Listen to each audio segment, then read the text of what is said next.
쪽팔리게 휠체어나 타고 와서 우리 집안 망신을 시켜? 상견례 자리에서 사돈 부인이 고가의 레드와인을 노인의 머리 위로 쏟아부었습니다. 붉은 액체가 하얀 머리칼을 타고 흘러 낡은 점퍼를 적셨고 예비 사위는 주식 차트만 보며 낄낄거렸어요. 하지만 그들은 몰랐습니다. 이 노인이 왜 낡은 점퍼를 입고 수동 휠체어를 밀며 왔는지를요. 내 등을 짓바꾼 이놈의 구두, 오늘부로 그 발이 땅을 딛지 못하게 해주마. 와인에 젖은 노인의 눈에서 서슬 퍼런 안광이 뿜어지는 순간 방 안의 권력관계는 처참하게 뒤집어집니다. 사연을 이어가기 전에 시청자 여러분은 지금 어디에서 듣고 계신가요? 댓글로 알려주시면 오늘 하루 좋은 일만 생기시라고 기운 팍팍 보내드릴게요. 대한그룹 총수 집무실의 커다란 통창 너머로 서울 시내가 한눈에 내려다 보입니다. 최종혁 회장은 책상 위에 가지런히 놓인 최고급 이탈리아제 정장을 가만히 바라봅니다. 하지만 그의 시선은 이내 그 옆에 놓인 기름때가 묻고 소매가 해진 낡은 현장 점퍼로 향합니다. 오늘은 하나뿐인 귀한 딸 혜경의 상견례가 있는 날입니다. 종혁은 잠시 망설이다가 화려한 정장 대신 땀냄새 밴 낡은 점퍼를 집어듭니다. 그는 건설 현장에서 잔뼈가 굵은 노동자 출신의 경영자입니다. 그의 투박한 손바닥에는 젊은 시절 현장을 누비며 생긴 딱딱한 굳은 살과 흉터가 가득합니다. 종혁은 평소 타던 최고급 리무진의 차키를 비서에게 조용히 돌려줍니다. 대신 창고 구석에 세워두었던 바퀴가 낡아 삐걱거리는 수동 휠체어를 꺼내옵니다. 회장님, 정말 이 모습으로 가시겠습니까? 리무진을 준비해 두었습니다. 아니야. 오늘은 이 낡은 점퍼와 휠체어가 내 정장이고 내 차다. 종혁은 장갑도 끼지 않은 채 거친 손으로 휠체어 바퀴를 직접 움켜잡습니다.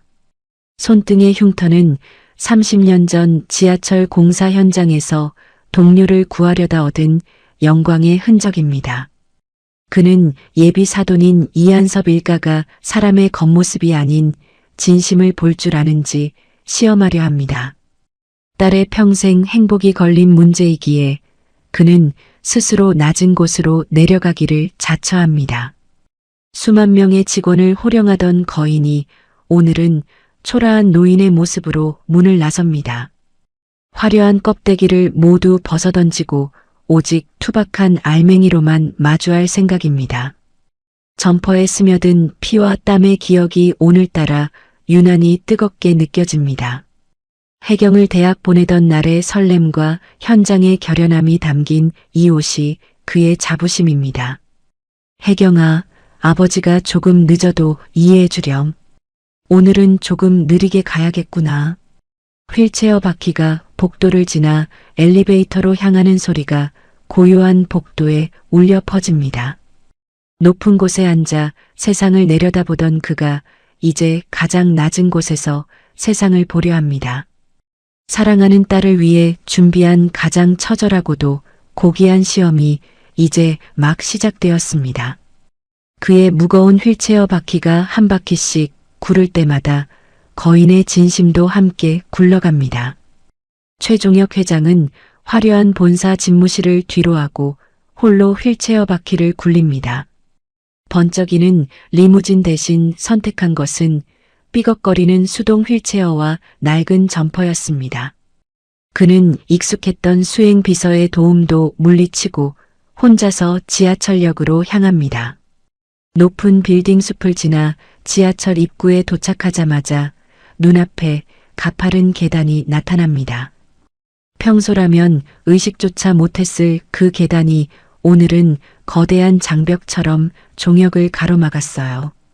그는 휠체어 리프트 호출 버튼을 누르고 가만히 기다리기 시작합니다.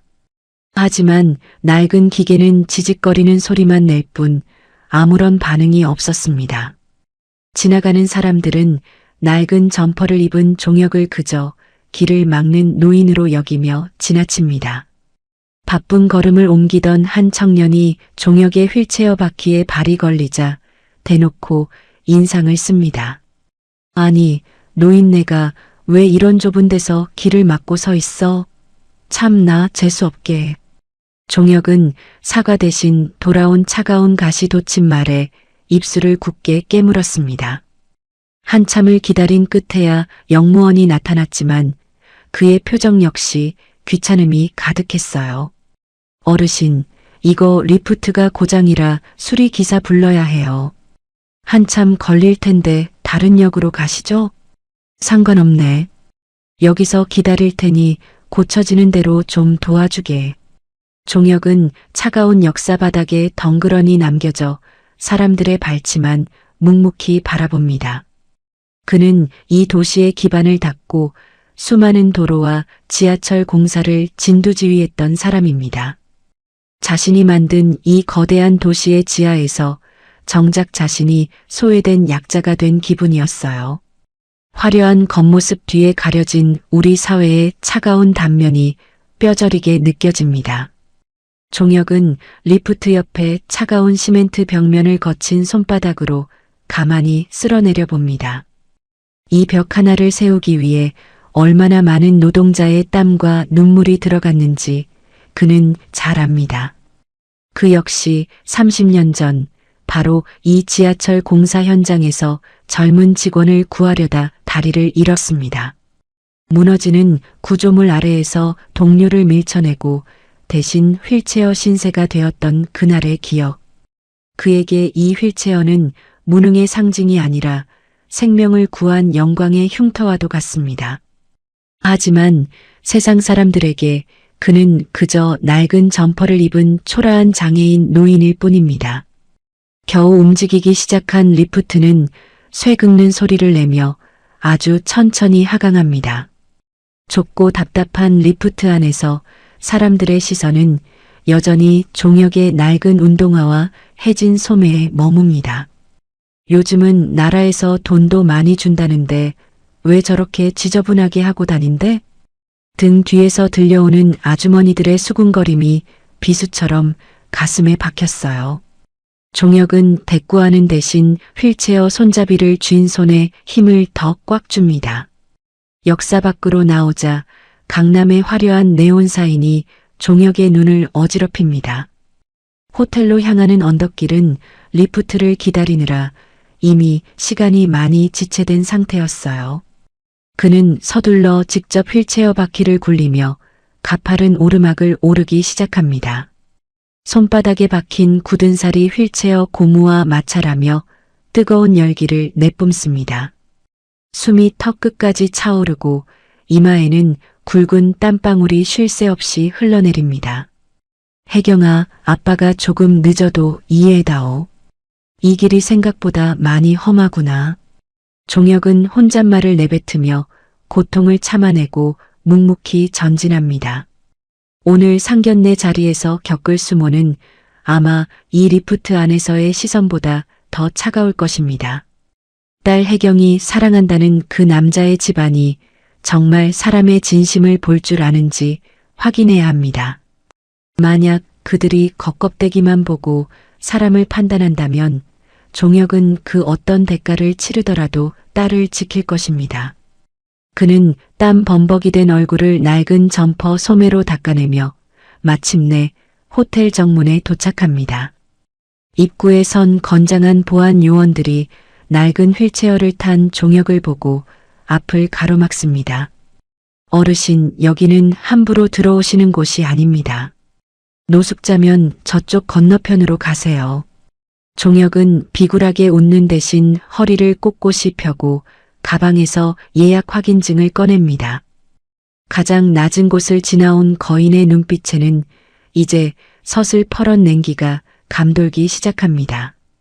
최종혁 회장은 땀과 먼지로 얼룩진 낡은 점퍼 차림 그대로 호텔 레스토랑 입구에 들어섭니다.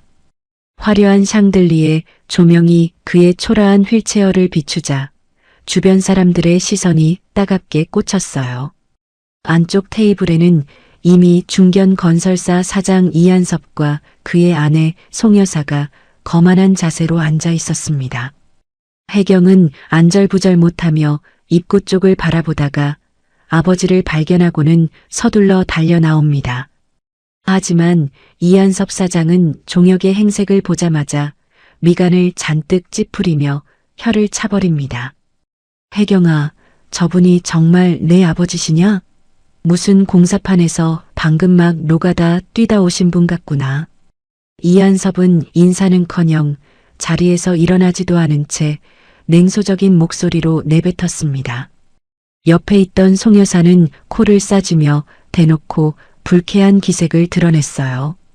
종혁은 담담하게 휠체어를 밀어 테이블 가까이 다가갔지만 이한섭은 손사래를 치며 그를 막아섭니다.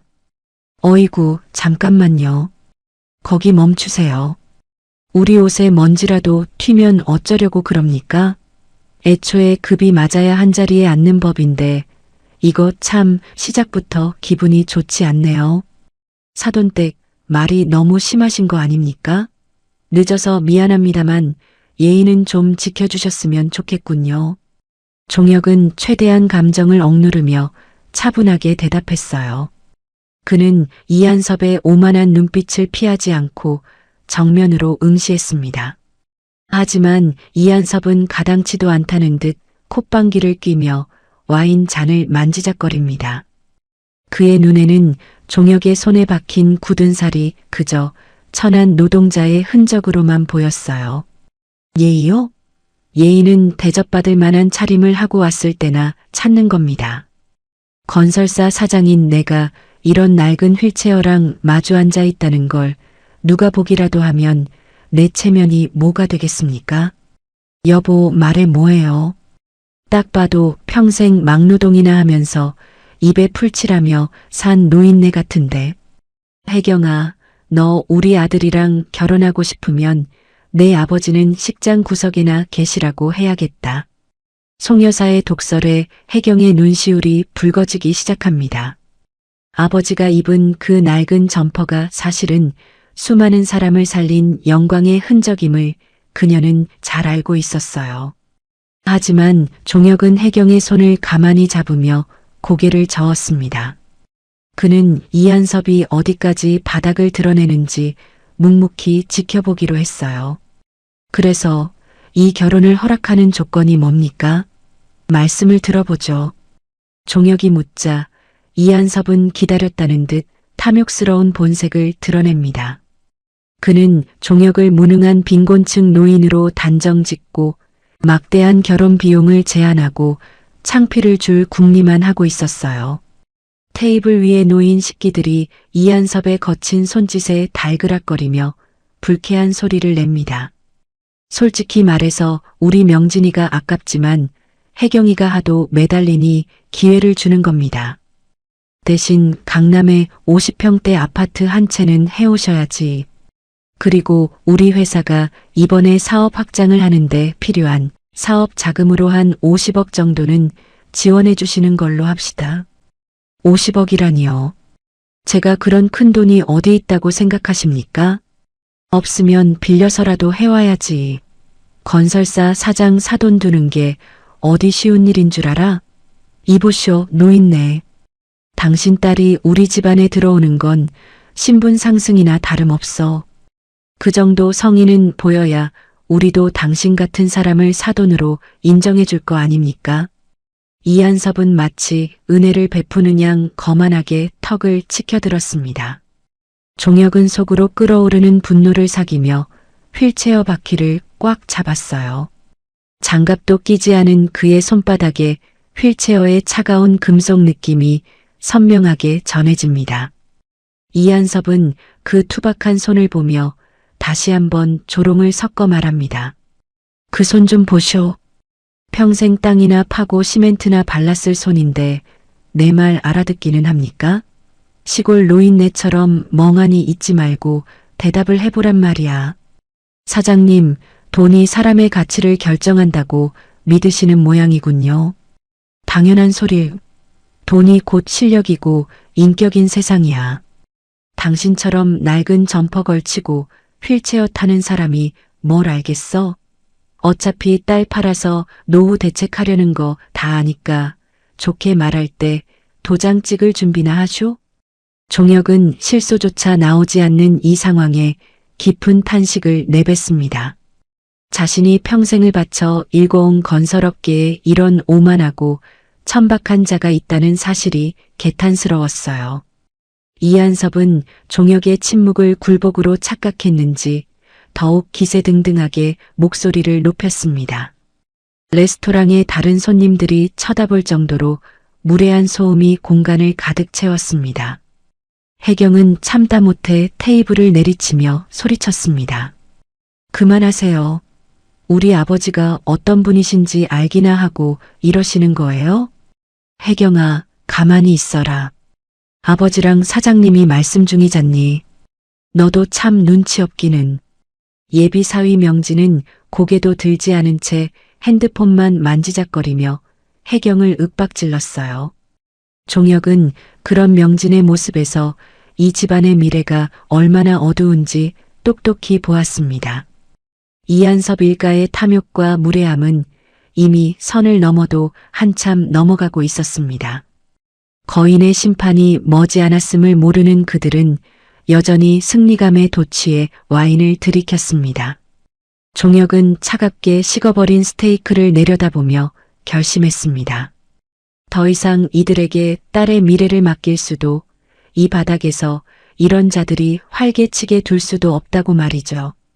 그의 눈빛이 어느새 부드러운 아버지의 눈에서 냉혹한 총수의 안광으로 변해가고 있었습니다. 사돈댁의 서슬 퍼런 독설이 식탁 위를 차갑게 휘젓고 다니는 와중에도 예비 사위 명진은 미동조차 하지 않았어요. 그는 어른들이 마주 앉은 엄숙한 상견례 자리임에도 불구하고 테이블 위에 태블릿과 핸드폰을 나란히 올려두었습니다. 명진의 시선은 예비 장인인 종혁이 아닌 화면 속에서 쉴 새 없이 오르내리는 붉고 파란 주식 차트에만 고정되어 있었어요.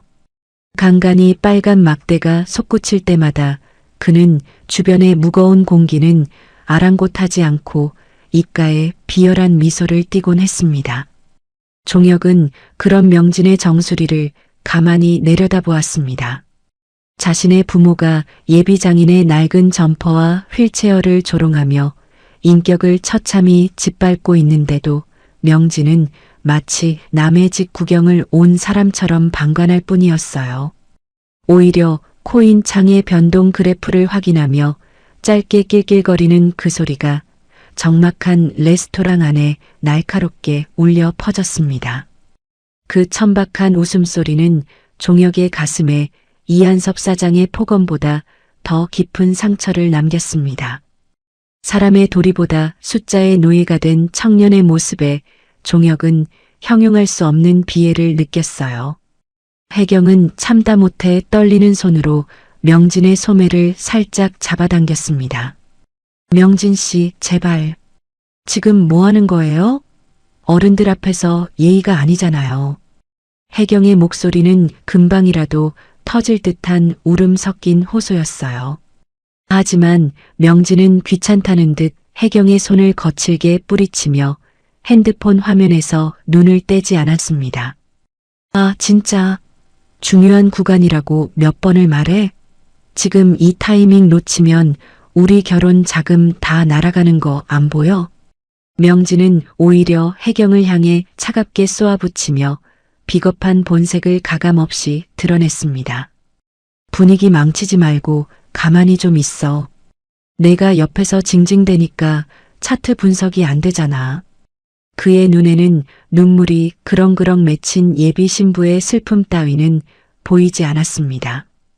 오직 자신의 계좌에 찍힐 숫자만이 세상을 보는 유일한 잣대였던 셈입니다. 종혁은 무릎 위에 놓인 투박한 두 손을 꽉 쥐었습니다. 휠체어 바퀴를 직접 밀며 생긴 손바닥에 굳은 살이 욱신거렸지만 마음의 통증에 비하면 아무것도 아니었어요. 이한섭 사장은 그런 아들의 태도를 나무라기는커녕 오히려 대견하다는 듯 허허 웃으며 맞장구를 쳤습니다. 것 봐라. 우리 명진이가 현실 감각이 아주 빨라. 돈 안 되는 자존심 세우는 것보다 숫자 하나 더 보는 게 100번 낫지.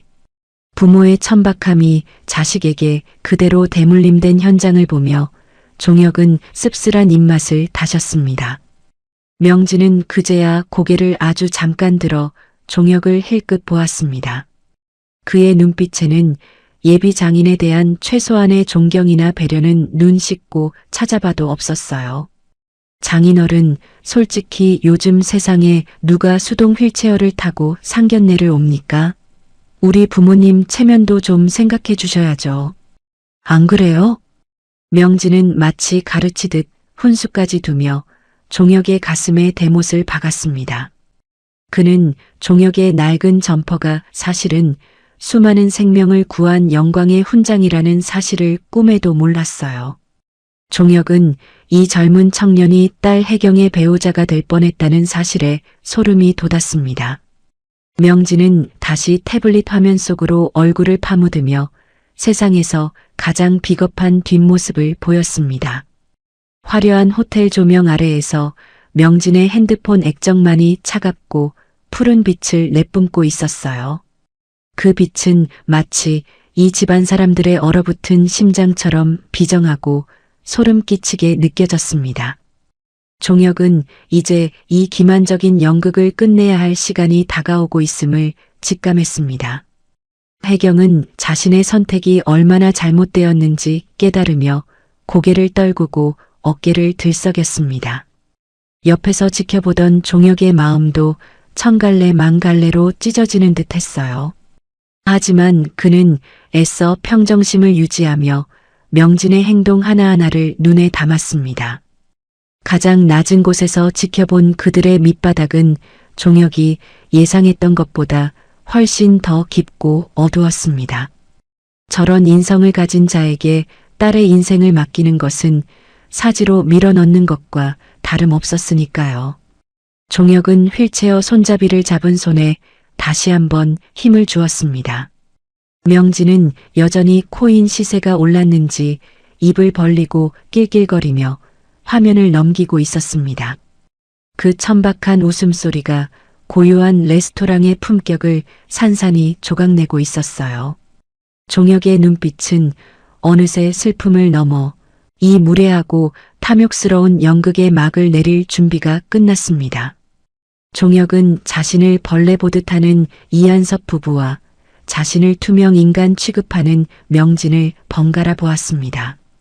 그는 오늘 자신이 겪은 이 굴욕이 나중에 그들이 겪게 될 파멸의 서막임을 알고 있었어요. 딸을 위해 기꺼이 휠체어에 앉았던 거인은 이제 그 휠체어를 돌려 일어설 준비를 합니다. 호텔 레스토랑의 공기는 이미 차갑게 얼어붙어 숨소리조차 들리지 않을 만큼 적막이 흐릅니다. 종혁은 떨리는 손으로 낡은 휠체어 바퀴를 꽉 잡았습니다. 더는 이 천박하고 무례한 인간들의 연극을 지켜볼 이유가 없다고 판단했기 때문입니다. 그는 혜경의 젖은 눈동자를 가만히 바라보다가 이내 이한섭 사장을 향해 나지막하지만 서슬 퍼런 목소리로 입을 열었습니다. 이 결혼 없던 일로 하겠습니다. 내 소중한 딸을 이런 몰상식한 집안에 보낼 수는 없으니까요. 종혁의 단호한 선언이 떨어지자마자 이한섭 사장의 얼굴은 불그락푸르락 달아오르며 경련을 일으킵니다. 마치 못 볼 것을 보았다는 듯 그는 콧방귀를 뀌며 의자를 뒤로 거칠게 밀어냈어요. 정적이 흐르던 테이블 위로 송 여사의 날카롭고 히스테릭한 비명이 찢어지듯 터져나왔습니다. 그녀는 분을 참지 못해 부르르 떨리는 손으로 테이블 위에 놓인 레드와인 잔을 낚아채듯 집어들었습니다. 뭐라고? 감히 내까짓게 누굴 가르치려 들어? 어디서 이런 장애인 노인네가 감히 우리 집안을 모욕해. 송 여사는 말이 끝나기도 전에 그대로 종혁의 머리 위로 와인을 쏟아부었습니다. 진득하고 붉은 액체가 종혁의 하얀 백발과 주름진 얼굴, 그리고 평생의 긍지가 담긴 낡은 현장 점퍼를 적시며 비참하게 흘러내립니다. 와인의 차가운 향기가 낡은 옷감을 뚫고 온몸을 훑고 지나갔지만 종혁은 눈 하나 깜빡하지 않고 그 모든 수모를 몸으로 받아냈습니다. 그는 오히려 이 차가운 감촉을 통해 인간의 탈을 쓴 악마들의 본 모습을 뼈저리게 새기고 있었습니다. 어머니, 지금 제정신이에요? 아빠 어떡해? 괜찮으세요? 혜경이 비명을 지르며 종혁에게 달려들어 손수건으로 그의 얼굴을 닦아내려 했습니다. 하지만 송 여사는 혜경의 손을 거칠게 쳐내며 오히려 혜경의 어깨를 밀쳤어요. 이한섭 사장 역시 기다렸다는 듯 자리에서 벌떡 일어나 종혁의 코앞에 대고 삿대질을 해대기 시작합니다.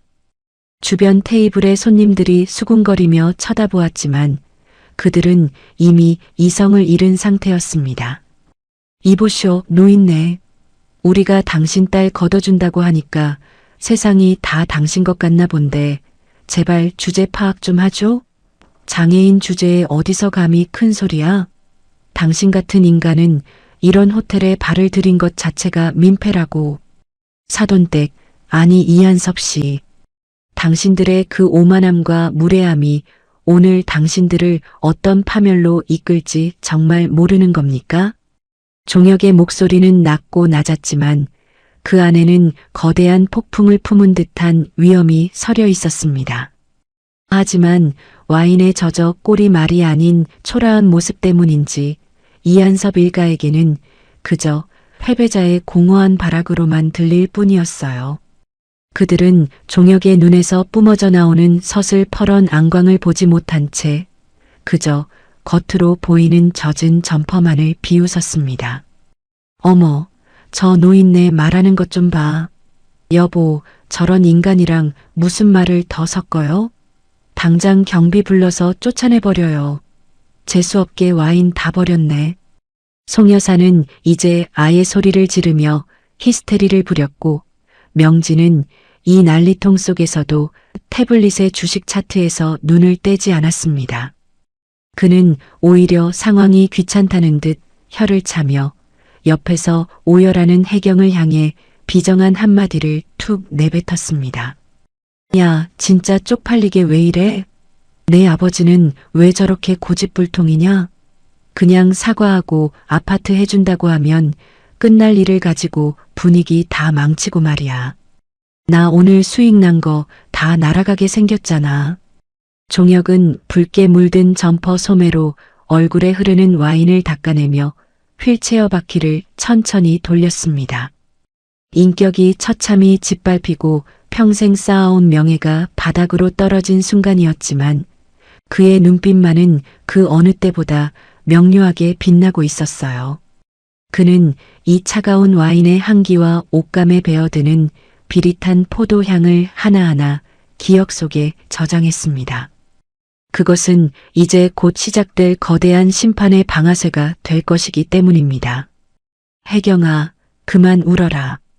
이제 됐다. 여기는 우리가 더 이상 머무를 가치가 없는 곳이구나. 가자.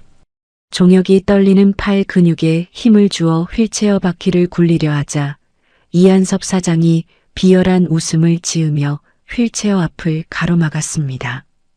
그는 종혁의 초라한 행색을 다시 한번 훑어내리며 주변 사람들에게 들으라는 듯 큰 소리로 조롱을 이어갔습니다. 가긴 어딜 가? 당신이 쏟게 만든 와인값은 치르고 가야지. 장애인 노인네 주제에 호텔 분위기 다 망쳐놓고 어디서 그냥 도망가려고? 호텔 레스토랑의 화려한 금빛 조명 아래 와인에 젖어 붉게 물든 거인의 뒷모습은 너무나도 작고 애처로워 보였습니다. 하지만 그것은 먹잇감을 덮치기 직전의 맹수가 보여주는 고요함과도 같았습니다. 종혁은 자신을 향한 그들의 가당치 않은 비웃음과 모욕을 뒤로 한 채 묵묵히 어둠이 깔린 호텔 출구 쪽으로 휠체어를 밀어 넣었습니다. 이 붉은 와인 자국이 조만간 이한섭 일가가 흘리게 될 피눈물이 될 것임을 거인은 이미 머릿속으로 그리고 있었습니다. 종혁의 가슴속에서는 평생을 바쳐 일궈온 대한민국 건설의 자부심과 노동자의 긍지가 용암처럼 뜨겁게 소용돌이치고 있었습니다. 그는 휠체어 바퀴를 밀며 다짐했습니다. 사람의 등을 짓밟는 자들이 어떤 대가를 치르는지 가장 높은 곳에서 가장 처참하게 보여주겠노라고 말입니다. 이제 레스토랑의 화려한 소음이 멀어지고 종혁은 차가운 밤 공기를 맞으며 밖으로 나왔습니다. 젖은 옷감이 살에 닿아 시려왔지만 그의 가슴은 분노로 인해 불덩이처럼 달아올라 있었습니다. 그는 휠체어를 멈추고 잠시 뒤를 돌아 호텔 건물을 바라보았습니다. 그곳에는 아직도 자신의 승리를 확신하며 비웃고 있을 탐욕스러운 인간들이 있었습니다. 사람은 등을 내어줄 줄 알아야 진짜 어른인 법인데 너희는 그 등마저 짓밟았구나. 종혁은 혼잣말을 내뱉으며 어둠 속으로 사라졌습니다. 내일 아침 태양이 떠오를 때 그들이 마주하게 될 세상은 오늘과는 전혀 다른 지옥이 될 것입니다. 거인의 심판은 이미 시작되었고 그 누구도 이 거대한 흐름을 막을 수는 없었습니다. 종혁이 휠체어 바퀴를 굴려 입구를 향하려던 찰나였습니다. 뒤에서 비열한 웃음을 흘리던 이한섭 사장이 갑자기 달려들어 종혁의 휠체어를 거칠게 밀어버렸어요. 중심을 잃은 종혁이 바닥으로 나동그라졌고 낡은 수동 휠체어는 요란한 금속음을 내며 저 멀리 굴러가 처박혔습니다. 어이구, 조심 좀 하지 그러셨어? 다리도 못 쓰는 양반이 성격만 급해가지고 말이야. 이한섭은 바닥에 엎드린 종혁을 돕기는커녕 번쩍이는 구두 끝으로 종혁의 등을 툭툭 치기 시작했습니다. 마치 더러운 물건을 치우려는 듯한 그 아나무인 격인 태도에 식당 안의 공기는 서늘하게 식어버렸어요. 이보쇼, 노인네. 당신 등이 참 넓긴 하네. 평생 짐짝만 싣고 다녀서 그런가? 아주 튼튼해 보여. 근데 어쩌나 오늘은 내 구두 밑창 닦는 매트밖에 안 되겠는데? 여보, 그만해요. 옷 더러워질라. 저런 인간 등은 밟아봐야 먼지 만나지 뭐 얻을 게 있겠어요? 송 여사는 옆에서 가식적인 웃음을 터뜨리며 남편의 만행을 거들었습니다. 바닥에 얼굴을 대고 엎드린 종혁의 눈에 붉은 와인 자국이 밴 자신의 점퍼와 이한섭의 번쩍이는 구두가 교차에 들어옵니다. 그 순간 옆에서 넋을 잃고 서 있던 혜경이 비명을 지르며 종혁의 위로 몸을 던졌습니다. 아빠 괜찮으세요? 이 나쁜 인간들아. 이게 지금 뭐 하는 짓이야? 당장 그 발 치워. 혜경은 종혁의 넓은 등을 필사적으로 감싸 안았습니다. 손바닥에 닿는 아버지의 등은 와인에 젖어 축축하고 차가웠지만 그 안의 골격은 여전히 단단했어요. 혜경의 머릿속에 어린 시절의 기억이 주마등처럼 스쳐 지나갔습니다. 엄마를 일찍 여의고 현장을 누비던 아버지는 늘 자신을 포대기에 싸서 그 넓은 등에 업고 다녔습니다. 거친 시멘트 가루와 땀 냄새가 섞인 아버지의 등은 어린 혜경에게 세상에서 가장 안전한 요람이자 거대한 성벽이었습니다. 건설 현장의 굉음 속에서도 아버지의 등에서만큼은 평온하게 잠들 수 있었어요. 대한민국에서 가장 높은 건물을 올리고 가장 긴 다리를 놓았던 그 위대한 등이 지금 이 천박한 인간의 구두 끝에 짓밟히고 있다는 사실이 혜경의 심장을 갈갈이 찢어 놓았습니다. 아빠, 아빠 제발. 왜 이러고 있어? 왜 당하고만 있는 거야? 아빠가 누군지 저 인간들한테 말해. 정체를 밝히라고. 혜경은 종혁의 어깨를 붙잡고 오열하며 절규했습니다. 목소리가 레스토랑 천장을 뚫고 나갈 정도로 처절했어요. 이한섭, 당신이 지금 밟고 있는 이 등이 어떤 등인지 알아? 우리 아빠가 당신 같은 인간들 먹여 살리려고 평생을 바친 분이야. 아빠, 제발 말해. 저런 인간들 그냥 두지 마. 얘가 진짜 미쳤나? 야, 너네 아빠가 뭐 대단한 사람이라도 돼. 그래 봤자 휠체어 탄 노가다꾼 아니야? 명진아, 너 저런 여자랑 결혼할 수 있겠어? 집안 망신이다, 진짜. 이한섭은 혜경의 절규를 비웃으며 명진을 쳐다봤습니다. 명진은 여전히 고개를 숙인 채 주식 화면을 보며 툭 내뱉었죠. 혜경아, 적당히 좀 해. 너희 아버지가 정체를 밝히면 뭐가 달라지냐? 대한그룹 회장이라도 된다는 거야? 말도 안 되는 소리 하지 말고 그냥 조용히 나가자. 나 창피해서 여기 더 못 있겠어. 뭐? 명진 씨, 당신 정말 사람이 어떻게 그래? 당신도 똑같은 괴물이야. 혜경은 명진을 향해 독서를 내뱉고는 다시 종혁의 품에 얼굴을 묻었습니다. 눈물과 와인이 섞여 종혁의 젖은 점퍼 위로 번져나갔어요. 종혁은 차가운 바닥을 짚고 있는 손에 힘을 주었습니다. 딸의 울음소리가 가슴골을 타고 내려와 심장을 뜨겁게 달구었습니다. 혜경아, 울지 마라. 이 아비는 괜찮다. 내 등은 내 말대로 아주 단단하단다. 이 정도 발길질에 무너질 등이 아니야. 종혁은 바닥을 짚고 천천히 몸을 일으키려 애썼습니다. 와인에 젖어 미끄러운 바닥이었지만 그의 팔 근육은 마치 강철 기둥처럼 팽팽하게 솟아올랐어요. 이한섭은 그 기세에 눌려 움찔하며 한 발짝 뒤로 물러섰습니다. 이봐, 노인네. 눈빛은 왜 그렇게 떠? 뭐 어쩔 건데? 당신이 우리 회사를 망하게라도 할 거야? 시멘트 협회 회장이라도 불러올 거냐고. 이한섭은 애써 비아냥거리며 목소리를 높였지만 종혁의 입가에는 정체 모를 차가운 미소가 번지고 있었습니다. 종혁은 혜경의 부축을 받으며 엉망이 된 모습으로 꼿꼿이 앉았습니다. 이한섭 사장, 당신은 오늘 내 등을 밟은 게 아니야. 당신 회사의 마지막 생명줄을 스스로 끊어버린 거지. 명진 군도 오늘 본 주식 차트를 잘 기억해 두게. 내일부터는 그 숫자들이 전부 파란색으로 변할 테니까. 끝까지 허세는. 여보, 경비 불러. 저 인간들 당장 끌어내. 송 여사가 소리를 지르며 웨이터들을 불렀고 종혁은 혜경의 손을 잡고 엉금엉금 기어 휠체어가 있는 곳으로 향했습니다. 딸은 아버지의 처참한 뒷모습을 보며 다시 한번 피를 토하듯 오열했습니다. 혜경의 절규는 호텔 복도를 타고 멀리 퍼져나갔고 그 소리는 곧 이한섭 일가의 몰락을 알리는 종소리가 되었습니다. 종혁은 휠체어에 몸을 싣고 문을 나서며 생전 처음 느껴보는 서늘하고도 뜨거운 분노를 만끽했습니다. 종혁이 혜경의 부축을 받으며 엉망이 된 몸을 추스르는 사이 이한섭 사장은 승리감에 취해 광기 어린 웃음을 터뜨렸습니다.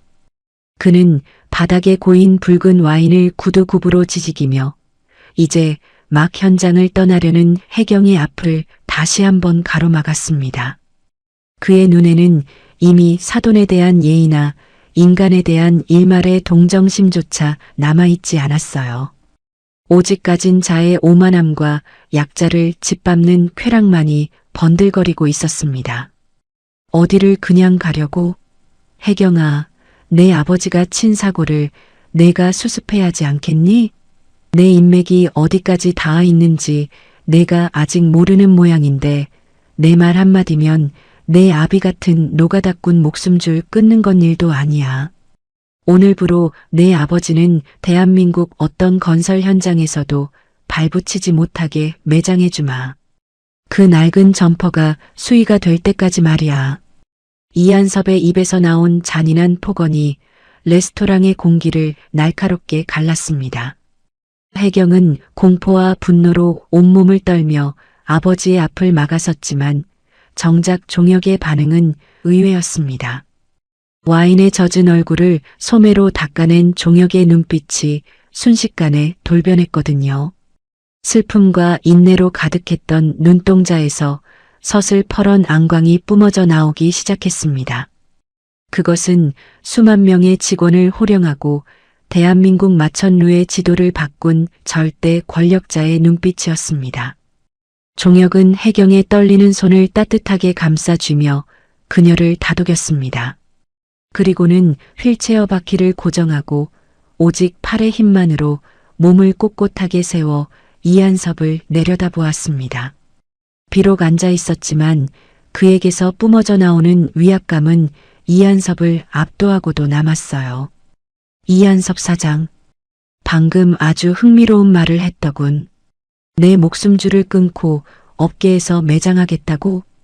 종혁의 목소리는 낮았지만 레스토랑 구석구석까지 얼어붙게 만들 만큼 차갑고 단단했습니다.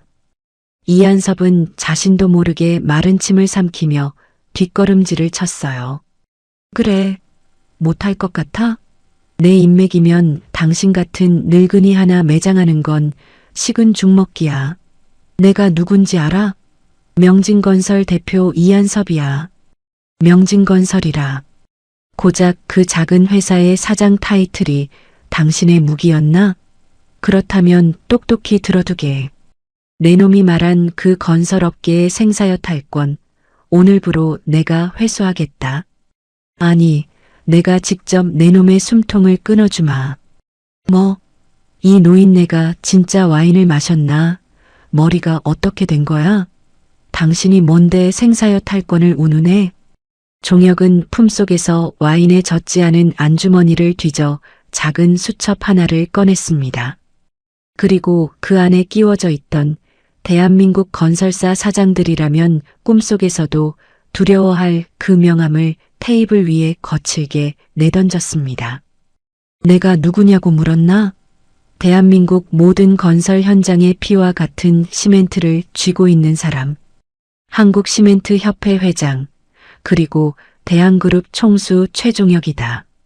내 놈이 공사를 하려면 반드시 거쳐야 할 그 시멘트의 공급줄을 쥐고 있는 게 바로 나란 말이다. 이한섭의 얼굴이 순식간에 흑빛으로 변했습니다. 옆에서 코인 차트만 보던 명진의 태블릿이 바닥으로 떨어져 요란한 소리를 냈지만 아무도 신경 쓰지 않았어요. 송 여사는 명함에 새겨진 금방 로고를 보고는 비명을 지르며 입을 틀어막았습니다. 자, 이한섭 사장. 이제 대답해보게. 내 놈의 그 보잘것없는 인맥으로 나를 어떻게 매장하겠다는 건가?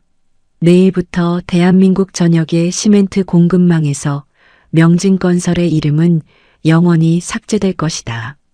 내 놈이 짓고 있는 그 아파트 현장에 시멘트 한 포대라도 들어가는 날엔 내가 이 자리에 내 다리를 다 걸지. 회장님, 제가 잠시 미쳤었나 봅니다. 제발 한 번만 살려주십시오. 제가 눈이 멀어 그만. 이한섭은 방금 전의 기세는 온데간데 없이 바닥에 무릎을 꿇었습니다. 종혁은 그런 이한섭의 머리 위로 아까 자신이 당했던 것처럼 남은 물병의 물을 천천히 쏟아부었습니다. 살려달라고? 내 딸의 눈물을 보고도 그 말이 나오나? 내 등을 구두로 짓밟으며 비웃던 그 패기는 어디 갔지? 이한섭, 내 놈은 오늘 가장 낮은 곳에 있는 사람을 짓밟았지만 사실은 가장 높은 곳에 있는 신의 노여움을 산 거야. 종혁은 혜경을 바라보며 나지막이 속삭였습니다. 혜경아, 이제 정체를 밝힐 시간은 끝났다. 이제는 거인이 어떻게 심판하는지 보여줄 시간이지. 명진은 사색이 되어 종혁의 발치를 잡으려 기어왔습니다. 장인어른, 아니 회장님, 제가 잘못했습니다. 제가 혜경이를 얼마나 사랑하는데요. 제발 저희 아버지를 용서해 주세요. 장인어른? 내 놈 입에서 그런 고귀한 호칭이 나오다니 가당치도 않구나. 차트나 계속 보게. 내일부터 내가 가진 모든 주식은 휴지 조각이 될 테니. 종혁은 차갑게 명진의 손을 털어내고 휠체어 바퀴를 돌렸습니다. 레스토랑 안에 모든 손님과 직원들이 숨을 죽인 채 와인에 젖었지만 그 어느 때보다 거대해 보이는 한 남자의 뒷모습을 지켜보았습니다. 이한섭, 똑똑히 기억해라. 건설은 사람의 마음 위에 건물을 올리는 일이다.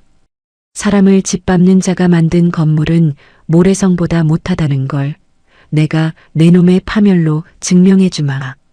종혁의 선언은 단순한 경고가 아니었습니다. 그것은 대한민국 건설업계에 내려진 사형 선고였으며 딸의 눈물을 닦아주기 위한 아버지의 처절한 복수의 시작이었습니다. 서슬 퍼런 안광을 번뜩이며 문을 나서는 종혁의 뒤로 이한섭 일가의 절망적인 비명소리가 호텔 천장을 울렸습니다. 거인이 깨어났습니다. 그리고 그 거인의 발걸음이 향하는 곳마다 탐욕에 찌든 인간들의 바벨탑은 처참히 무너져 내릴 것입니다. 종혁은 밖으로 나와 밤하늘을 올려다보았습니다.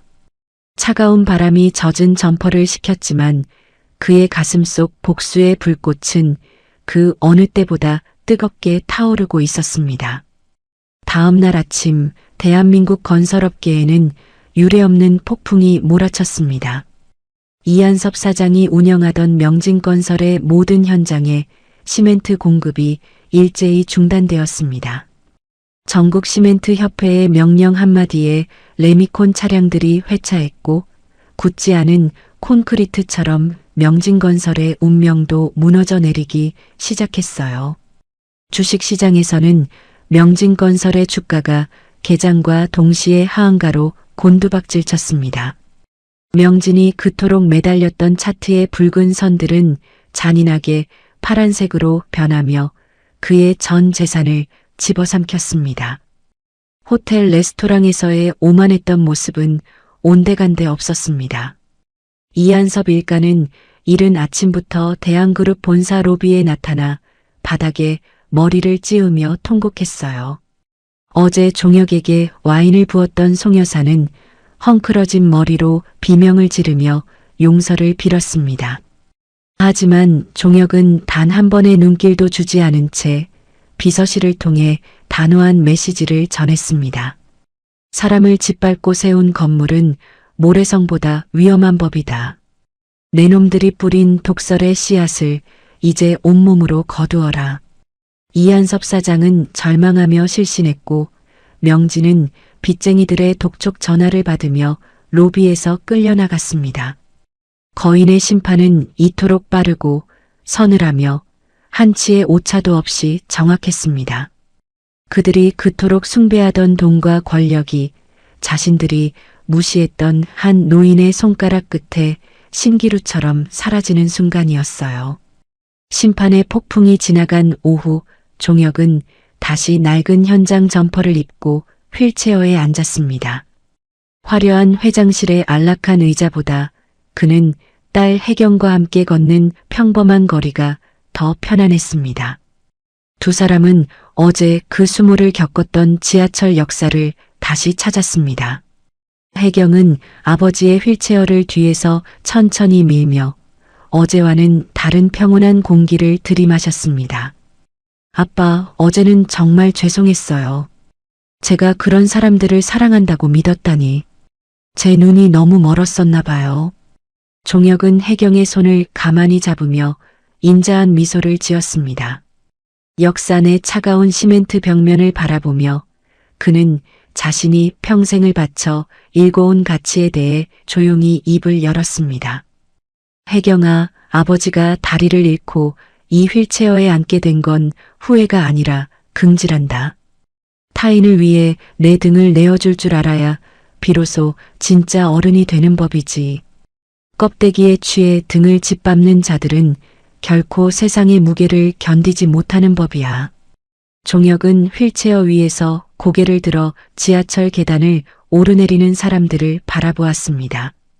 비록 신체는 남들보다 낮은 곳에 머물러 있었지만 그의 영혼은 그 어떤 거인보다 높은 곳에서 세상을 굽어보고 있었습니다. 그는 진정한 권위가 화려한 정장이나 리무진에서 나오는 것이 아님을 온몸으로 증명했습니다. 그것은 낡은 점퍼 속에 감춰진 뜨거운 심장과 타인을 향한 고귀한 희생 정신에서 나오는 것이었죠. 사람은 자기 무게만큼의 책임을 지고 사는 거란다. 저들은 자기 무게를 견디지 못해 무너진 것이니 너무 마음 쓰지 마라. 이제 우리 딸, 아빠랑 같이 맛있는 거 먹으러 갈까? 종혁의 따뜻한 농담에 혜경은 비로소 환한 미소를 되찾았습니다.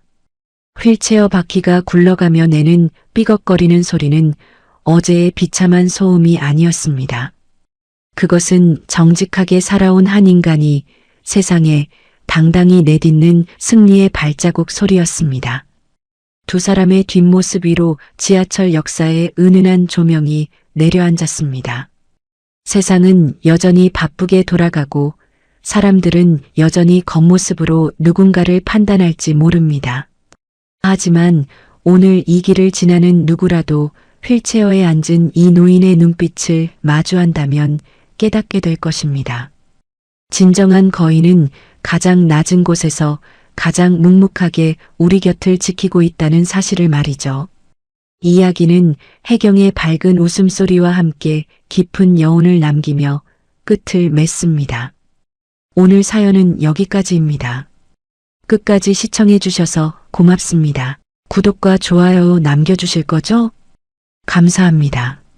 야, 너 미쳤어? 문 열어! 당장 안 열어! 핏대 선 얼굴로 문을 부술 듯 두드리는 시어머니 혜자의 고함이 복도를 울립니다. 5년 동안 며느리를 식모 취급하며 온갖 핍박을 주던 그녀가 지금 굳게 닫힌 문 앞에서 짐승처럼 비명을 지르고 있습니다.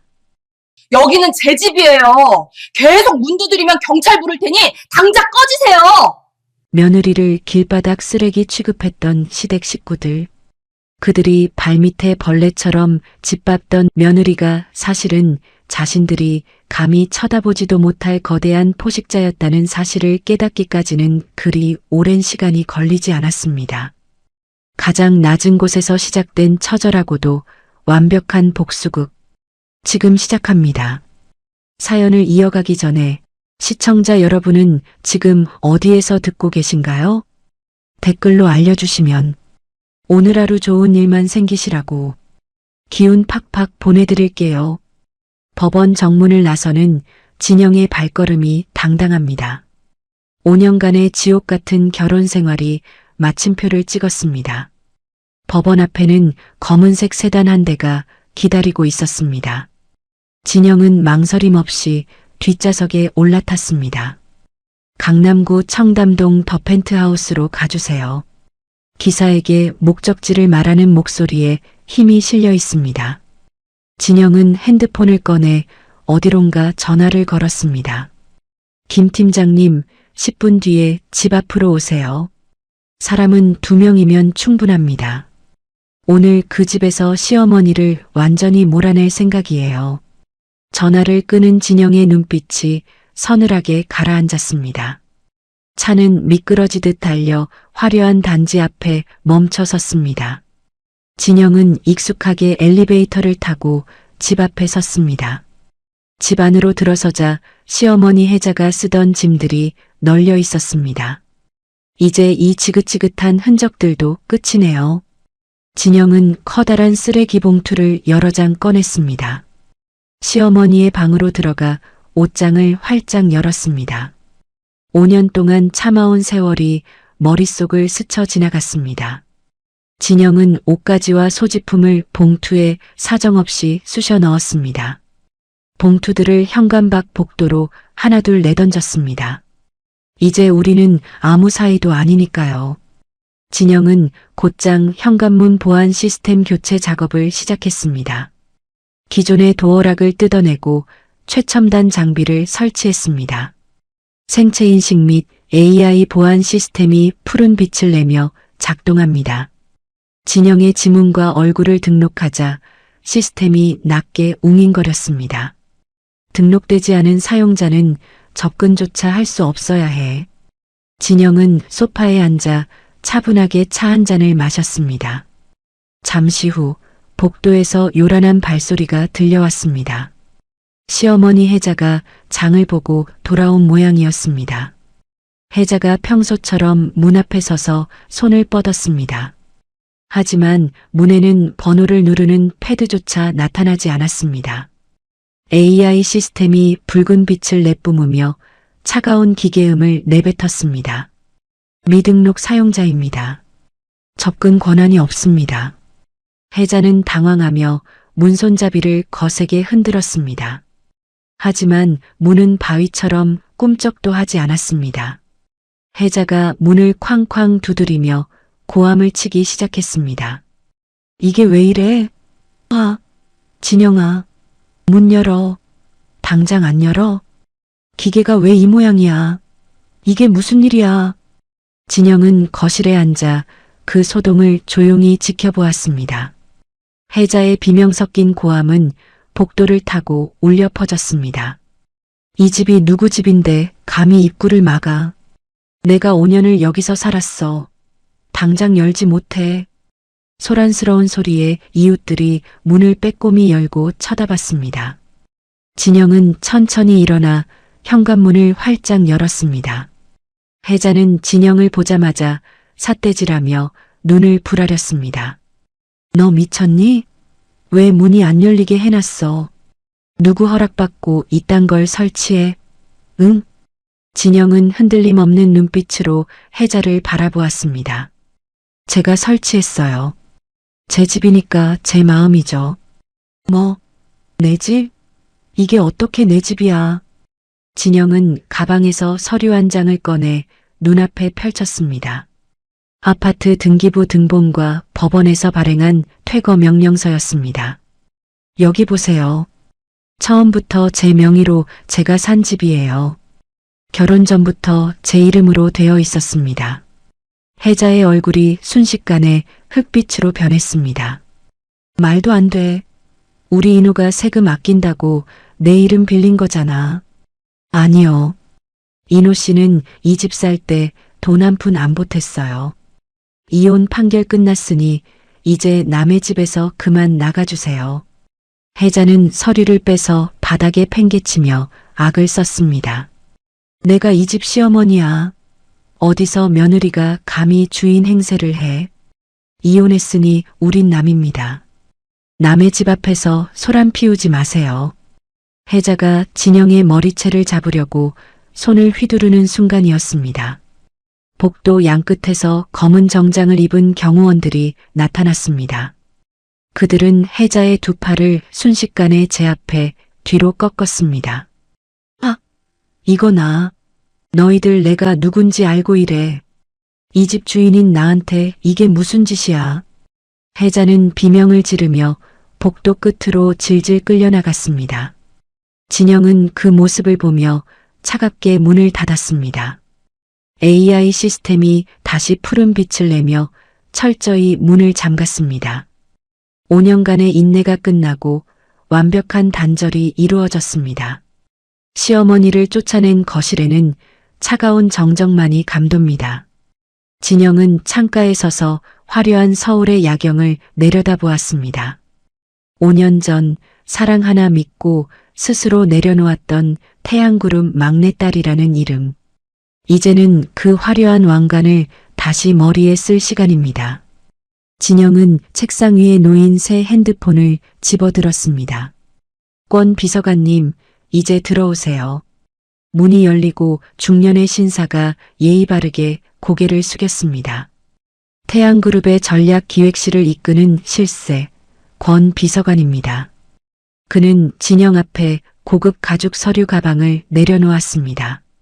아가씨, 그동안 정말 고생 많으셨습니다. 회장님께서 아가씨 돌아오기만을 학수고대하고 계십니다.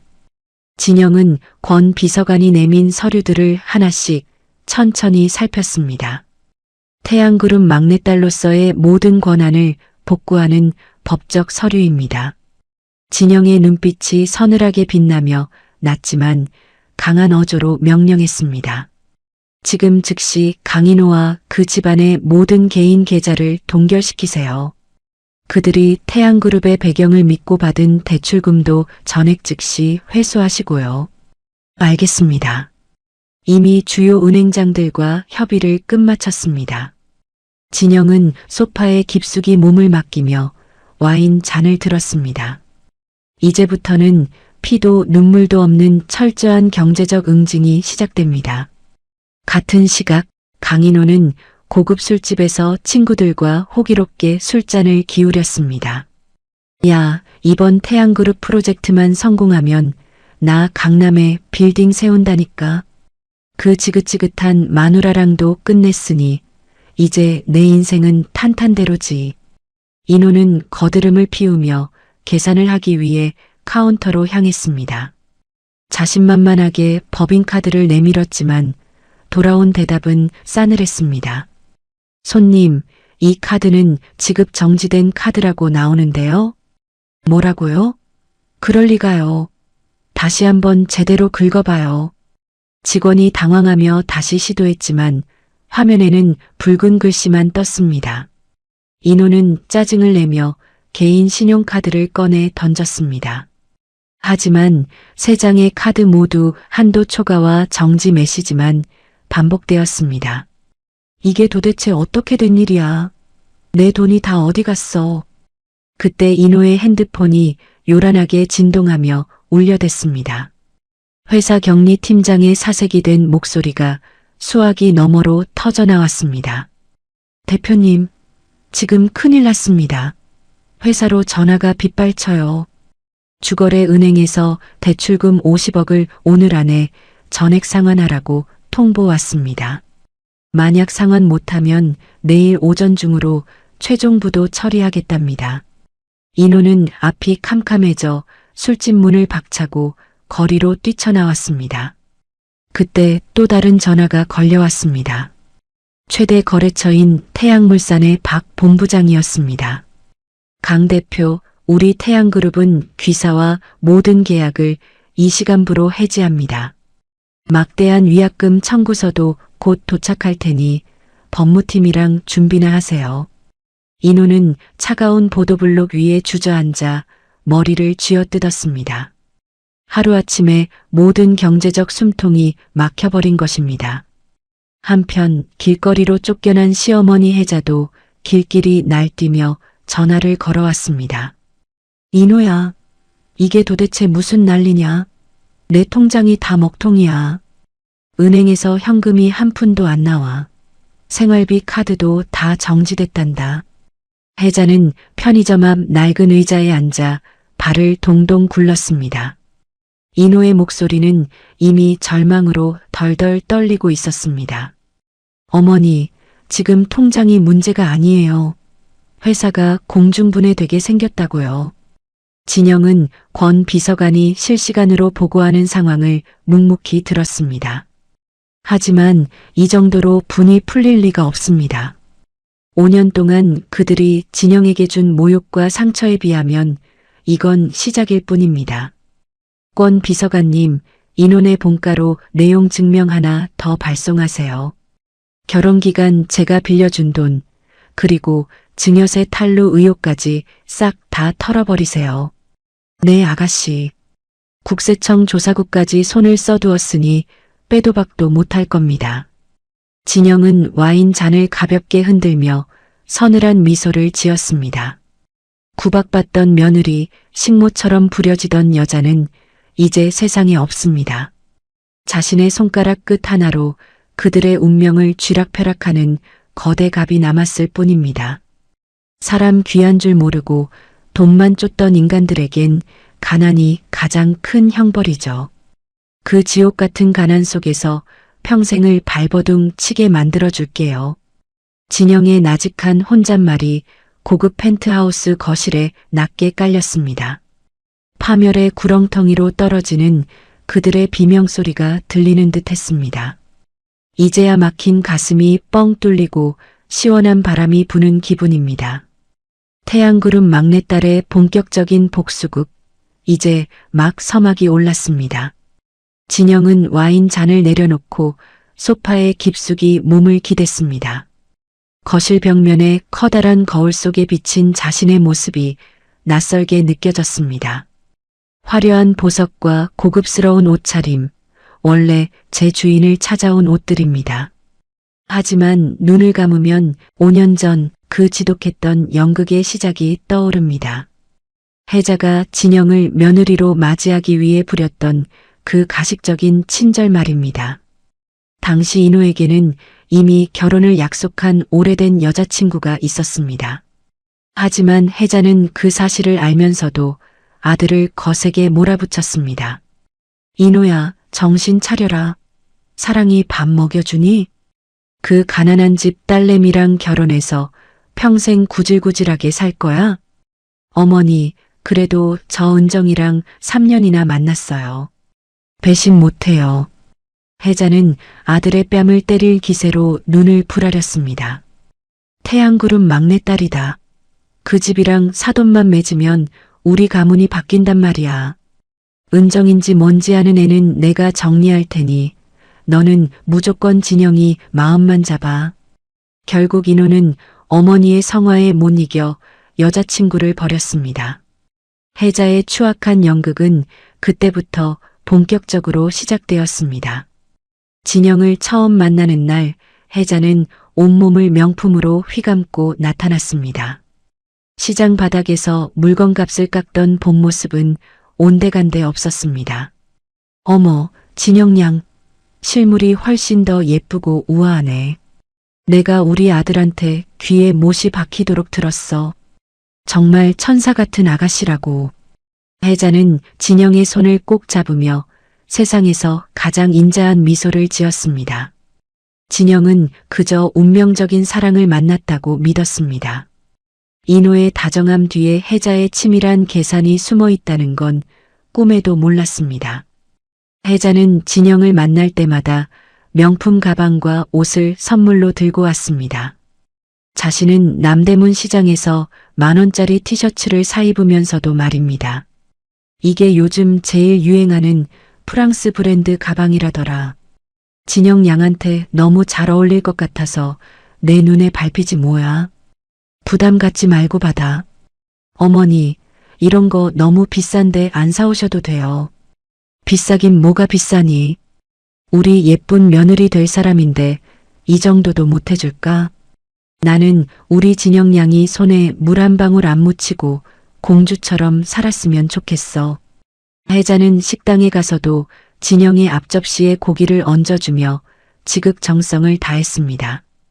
자신의 아들조차 혀를 내두를 정도의 완벽한 연기였습니다.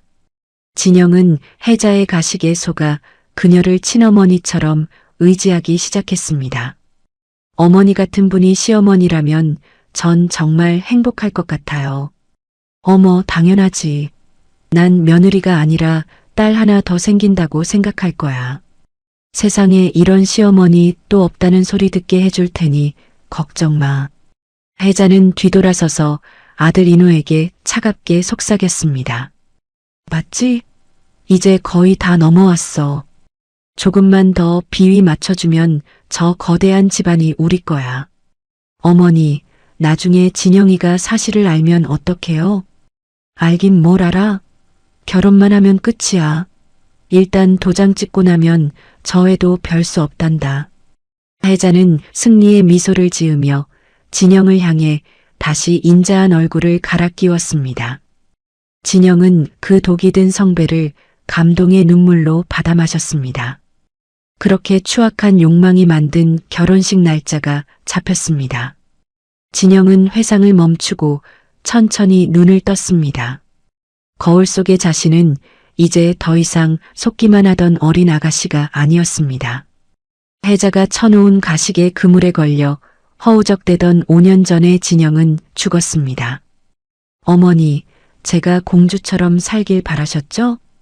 이제 제가 진짜 여왕이 되어서 당신들을 어떻게 다루는지 보여드릴게요. 진영의 서늘한 목소리가 펜트하우스의 넓은 거실을 채웠습니다. 가식으로 쌓아 올린 공든 탑이 무너지는 소리가 들리기 시작합니다. 사무친 배신감은 이제 가장 날카로운 칼날이 되어 그들의 목을 겨누고 있습니다.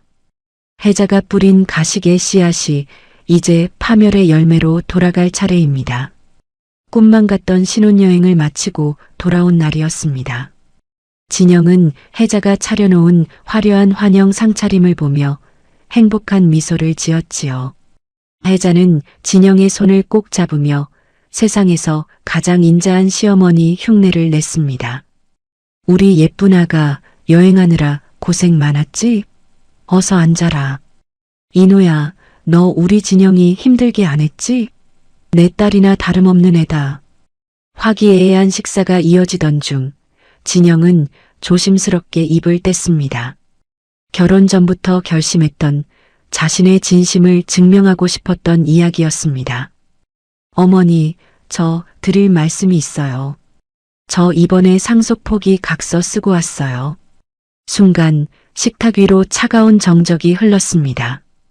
해자의 숟가락이 허공에서 멈췄고 인호의 눈동자가 흔들렸습니다. 방금 뭐라고 했니? 상속을 포기해? 그게 무슨 소리야? 저희 집 배경이나 재산 때문이 아니라 인호 씨를 정말 사랑해서 결혼한 거잖아요. 그래서 아버지께 말씀드리고 모든 유산을 포기했어요. 우리 힘으로 시작하고 싶어서요. 그 말이 끝나기가 무섭게 해자의 얼굴이 불그락푸르락 달아올랐습니다. 인자하던 미소는 온데간데였고 눈동자에는 살기가 서렸습니다. 해자는 들고 있던 숟가락을 식탁 위에 거칠게 내던졌습니다. 챙그랑하는 날카로운 소리가 거실을 울렸습니다. 이게 지금 제정신으로 하는 소리야? 그 어마어마한 돈을 포기했다고? 인호 너 알고 있었어? 이 기집애가 무슨 짓을 했는지 알고 있었냐고. 어머니, 진영아. 그게 정말이야? 한 푼도 못 받는다는 거야? 인호의 목소리에도 배신감이 가득했습니다. 진영은 당황하며 시어머니의 소매를 붙잡았습니다. 어머니, 돈은 우리가 벌면 되잖아요. 제가 옆에서 잘 내조할게요. 해자는 진영의 손을 짐승처럼 뿌리쳤습니다. 그러고는 자리에서 일어나 거실 한복판에 서 있던 파출부 아주머니를 향해 소리쳤습니다. 아주머니, 당장 짐 싸서 나가요. 오늘부터 아주머니 필요 없으니까. 네. 사모님, 갑자기 왜 그러세요? 돈줄이 끊겼는데 무슨 파출부야. 당장 나가라고. 내 눈앞에서 사라져. 파출부 아주머니가 겁에 질려 쫓겨나듯 집을 나갔습니다. 해자는 다시 진영에게 다가가 삿대질을 하며 독서를 퍼부었습니다. 내조? 내가 무슨 수로 내조를 해? 그 돈 아니었으면 내가 너 같은 걸 왜 들였겠니? 너 오늘부터 똑똑히 들어. 이 집에서 공주 대접받을 생각은 꿈도 꾸지 마라. 어머니, 갑자기 왜 그러세요? 아까까지만 해도. 닥쳐. 어디서 어른이 말하는데 말대답이야? 너 내일부터 새벽 4시에 일어나. 식구들 아침상 차리고 집안 청소 싹 다 해. 아, 그리고 세탁기 돌리지 마. 네, 세탁기를요? 내 아들 옷, 내 옷 전부 내 손으로 빨아. 손빨래로 박박 문질러서 빨란 말이야. 상속도 못 받는 빈털터리 주제에 밥값은 해야 할 거 아니니? 진영은 눈물을 흘리며 남편 인호를 쳐다봤습니다. 하지만 인호는 차갑게 고개를 돌리며 방으로 들어가 버렸습니다. 인호 씨, 제발 어머니 좀 말려줘요. 진영아, 내가 너무 경솔했어. 우리 계획이 다 틀어졌잖아. 어머니 말씀 들어. 그날 밤부터 진영의 지옥 같은 시집살이가 시작되었습니다. 해자는 정말로 새벽 4시만 되면 진영의 방문을 발로 쾅쾅 걷어찼습니다. 안 일어나? 해가 머리 위에 뜨게 생겼는데 어디서 잠자빠져 있어. 진영은 퉁퉁 부은 눈으로 일어나 부엌으로 향했습니다. 차가운 물에 손을 담그며 산더미처럼 쌓인 옷가지를 빨았습니다. 겨울철 차가운 물에 손등이 터지고 피가 나도 혜자는 아랑곳하지 않았습니다. 똑바로 못 봐라? 여기 때 낀 거 안 보여? 다시 해. 당장 다시 하라고. 혜자는 진영이 빤 옷을 바닥에 내팽개치며 소리를 질렀습니다. 어제의 우아한 시어머니는 가면이었을 뿐 그 속에는 돈에 미친 괴물이 들어 있었습니다. 너 같은 게 우리 집에 들어와서 재수만 온 붙었어. 내 아들 앞길 막은 죄 몸으로라도 때워야지 안 그러니? 진영은 입술을 깨물며 바닥에 떨어진 옷을 다시 집어들었습니다. 손가락 끝이 얼어붙는 것 같았지만 가슴 속엔 더 차가운 복수심이 자라나기 시작했습니다. 그래요, 어머니. 이 눈물, 이 핏물. 제가 다 기억할게요. 당신들이 내게 준 이 고통, 훗날 1000배 만배로 돌려드릴 테니까요. 진영의 눈동자가 증오로 가득 찼습니다. 행복했던 신혼의 꿈은 산산조각 났고 지독한 악연의 굴레가 그녀의 목을 조여오기 시작했습니다. 본색을 드러낸 뱀들의 소굴에서 진영은 그렇게 홀로 강해지고 있었습니다. 지옥 같은 시집살이가 이어지던 어느 날 오후였습니다. 혜자는 소파에 거만하게 앉아 손톱을 정리하다가 부엌에 있는 진영을 불렀습니다. 그 목소리에는 벌써부터 음흉한 계략이 서려 있었습니다. 야, 너 오늘 저녁은 조개 넣고 된장찌개 좀 끓여봐라. 진영은 깜짝 놀라 혜자를 바라봤습니다. 혜자가 평소 조개 알레르기가 있다고 입버릇처럼 말해왔기 때문입니다. 어머니, 조개는 알레르기 있으시잖아요. 위험하지 않을까요? 혜자는 눈을 치켜뜨며 버럭 소리를 질렀습니다. 내가 먹고 싶다는데 내가 왜 참견이야. 갑자기 그 시원한 국물이 당겨서 그래. 해감 잘해서 아주 진하게 끓여와. 내 아들 인호 오기 전까지 딱 맞춰서. 진영은 찜찜한 기분이 들었지만 시어머니의 명령을 거역할 수 없었습니다. 정성껏 조개를 씻고 된장을 풀어 구수한 찌개를 완성했습니다. 퇴근한 인호가 집에 들어서자 혜자는 기다렸다는 듯 식탁에 앉았습니다. 어머, 우리 아들 왔니? 마침 진영이가 찌개를 아주 맛있게 끓였구나. 어머니, 조개 들어간 거 아니에요? 괜찮으시겠어요? 괜찮아. 조금은 먹어도 되겠지. 우리 며느리가 나 생각해서 끓여준 건데. 혜자는 가식적인 미소를 지으며 숟가락을 들었습니다. 진영은 불안한 마음으로 그 모습을 지켜보았습니다. 혜자는 찌개 국물을 한 입 크게 떠서 입에 넣었습니다. 그런데 찌개를 삼키자마자 혜자의 표정이 순식간에 일그러졌습니다. 어머니, 왜 그러세요? 숨이 안 쉬어져. 목이 타들어가. 혜자는 갑자기 목을 부여잡더니 식탁 의자에서 바닥으로 굴러떨어졌습니다. 그러고는 온몸을 비틀며 거실 바닥을 대굴대굴 구르기 시작했습니다. 어머니, 정신 차리세요. 인호 씨, 빨리 119 좀 불러요. 진영이 당황해서 혜자에게 다가가려 하자 혜자는 진영의 손을 거칠게 뿌리치며 비명을 질렀습니다. 가까이 오지 마. 이 살인귀 같은 년아. 내가 나 죽이려고 작정했지. 어머니, 무슨 말씀이세요? 전 어머니가 시키시는 대로. 인호야, 이것 좀 봐라. 인연이 내 알레르기 있는 거 뻔히 알면서 여기다 독을 탔어. 며느리가 시어머니를 독살하려고 해. 사람 살려. 나 죽네, 나 죽어. 혜자는 거품을 무는 신용까지 하며 바닥을 손톱으로 긁어댔습니다.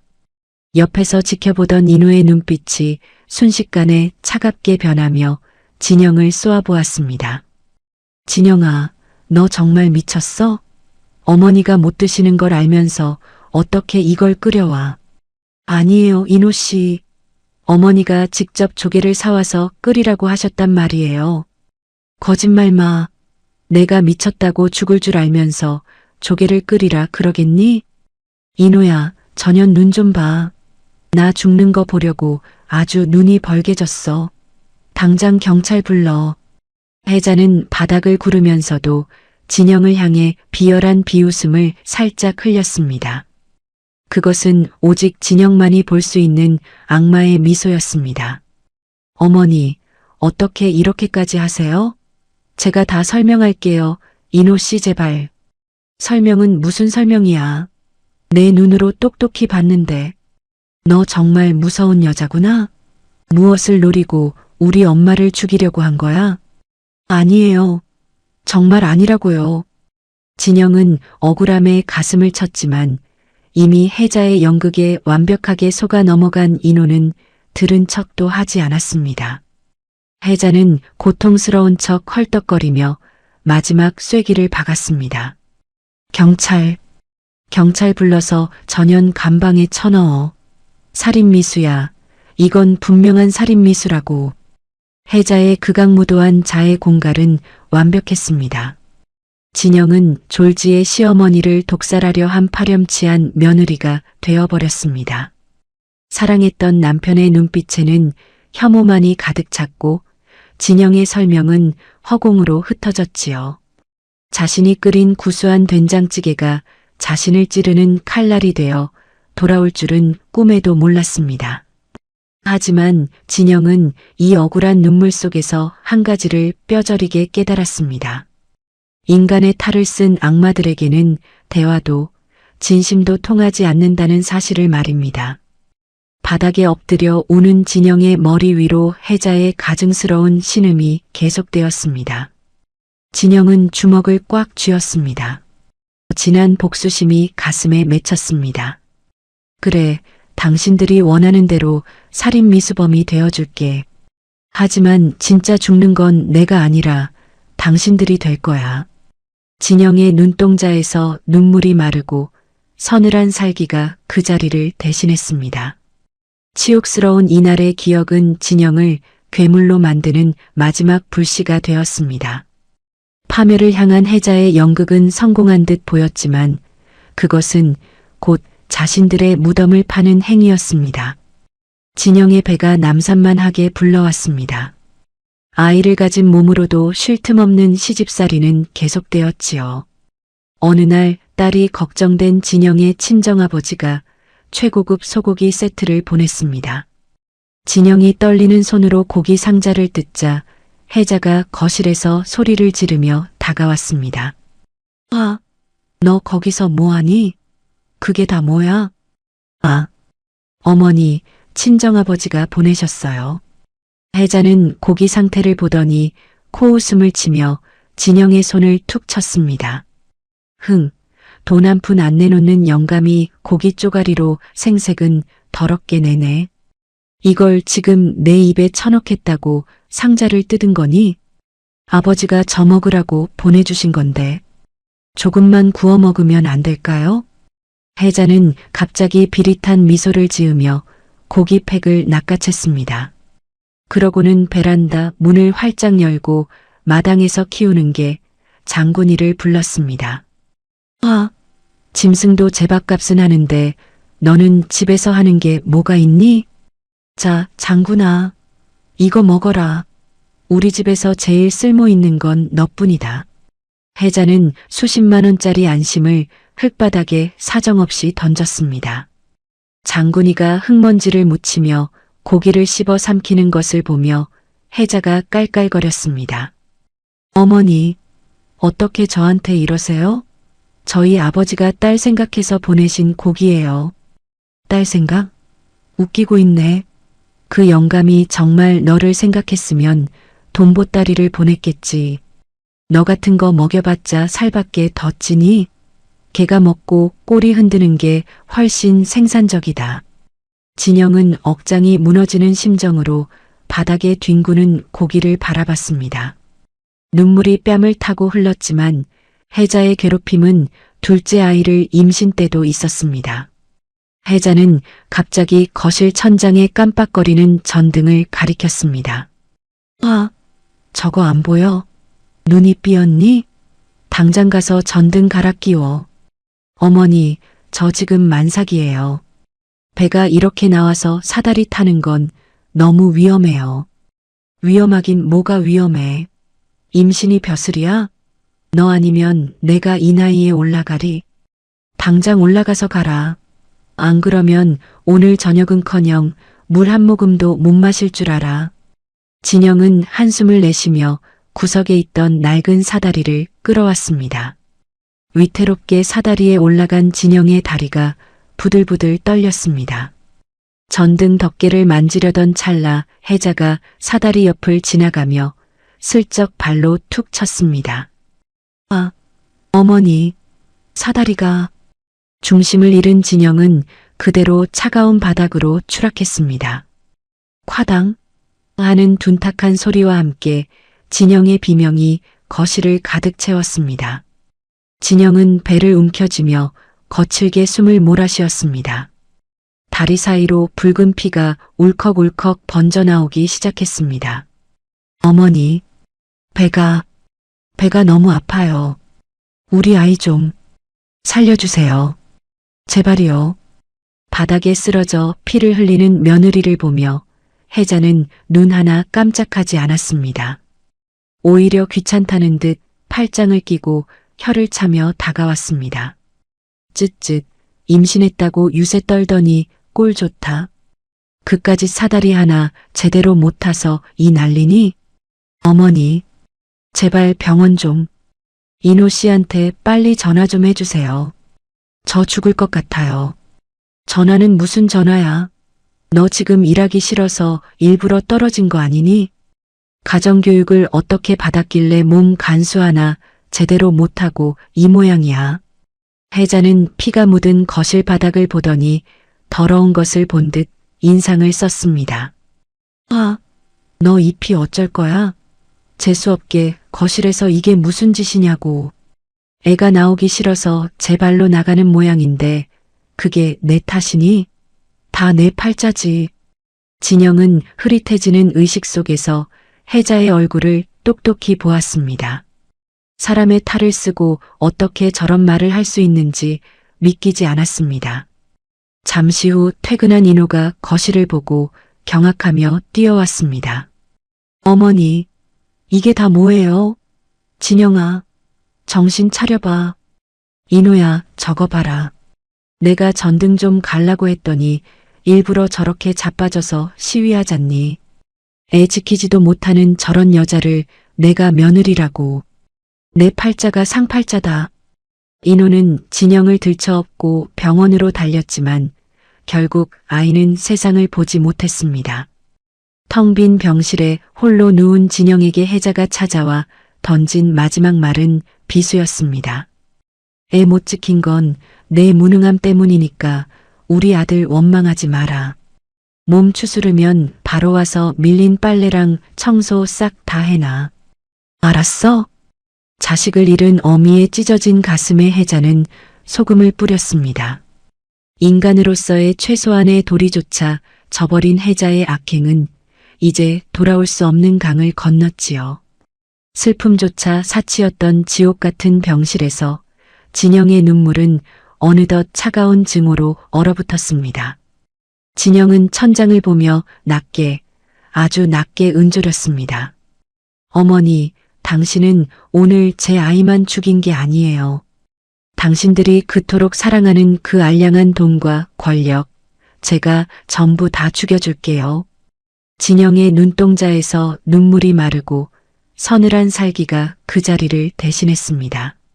치욕스러운 이날의 기억은 진영을 괴물로 만드는 마지막 불씨가 되었습니다. 파멸을 향한 진영의 복수는 이제 멈출 수 없는 폭주 기관차처럼 시작되었습니다. 자식을 잃은 핏값, 이제 그들이 목숨으로 갚아야 할 차례입니다.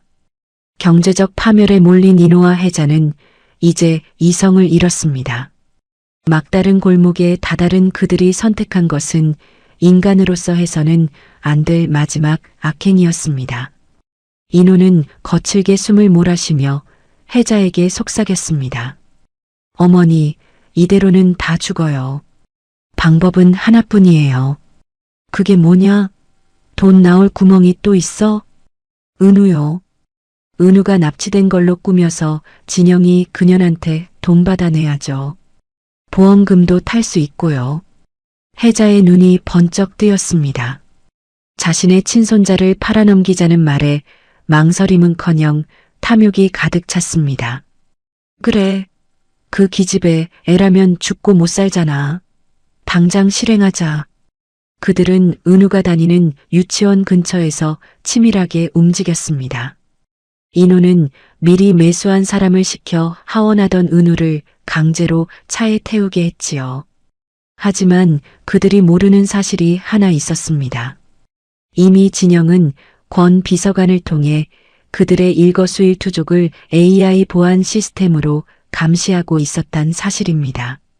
진영은 관제실 화면을 통해 은우가 납치되는 장면을 지켜보며 주먹을 꽉 쥐었습니다. 인호 씨, 당신이 결국 제 자식까지 팔아먹는구나. 아가씨, 지금 바로 경호팀 투입할까요? 아니요. 스스로 무덤을 더 깊게 파게두세요. 증거가 완벽해질 때까지 기다립니다. 잠시 후 진영의 핸드폰으로 인호의 떨리는 목소리가 들려왔습니다. 진영아, 큰일 났어. 은우가 사라졌대. 납치당한 것 같아. 납치요? 그게 무슨 소리예요? 지금 범인한테 연락 왔어. 현금 50억 안 내놓으면 은우 죽이겠대. 내가 돈 좀 해줘. 제발. 진영은 냉소적인 미소를 지으며 대답했습니다. 돈이요? 알겠어요. 일단 우리 집으로 오세요. 얼굴 보고 얘기하죠. 인호와 혜자는 돈을 뜯어낼 생각에 기뻐하며 진영의 펜트하우스로 달려왔습니다. 문이 열리자마자 혜자는 대성통곡을 하며 진영의 바짓가랑이를 붙잡았습니다. 아이고 내 새끼, 우리 은우 불쌍해서 어떡하니. 진영아, 내가 돈 좀 내놔라. 애 살려야지. 어머니, 진정하세요. 정말 은우가 걱정되긴 하시는 거예요? 그럼 내 목숨보다 귀한 손주인데 돈이 문제니? 당장 50억 해와.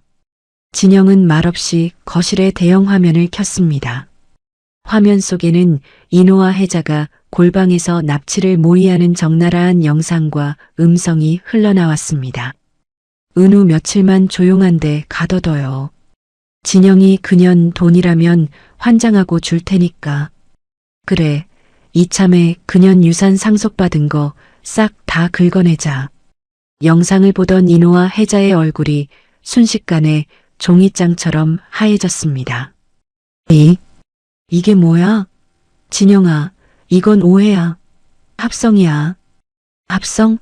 아직 더 있어요. 잘 보세요. 진영이 손가락을 튕기자 다음 화면이 떴습니다. 진영의 경호팀이 납치범들을 제압하고 은우를 안전하게 구출하는 실시간 영상이었습니다. 은우는 이미 안전한 호텔에서 과자를 먹으며 만화 영화를 보고 있었습니다. 은우는 이미 제가 구했어요. 당신들이 보낸 그 어설픈 납치범들도 다 잡혔고요. 진영아, 내가 잘못했어. 내가 미쳤었나 봐. 인호가 무릎을 꿇고 빌기 시작하자 혜자도 옆에서 손이 발이 되도록 빌었습니다. 며느리야, 내가 죽을 죄를 지었다. 인호가 시켜서 한 거야. 난 몰랐어. 닥치세요. 당신들은 인간도 아니야. 자기 자식을, 손주를 돈으로 거래해? 진영은 책상 위에 있던 서류 뭉치를 그들의 얼굴에 던졌습니다.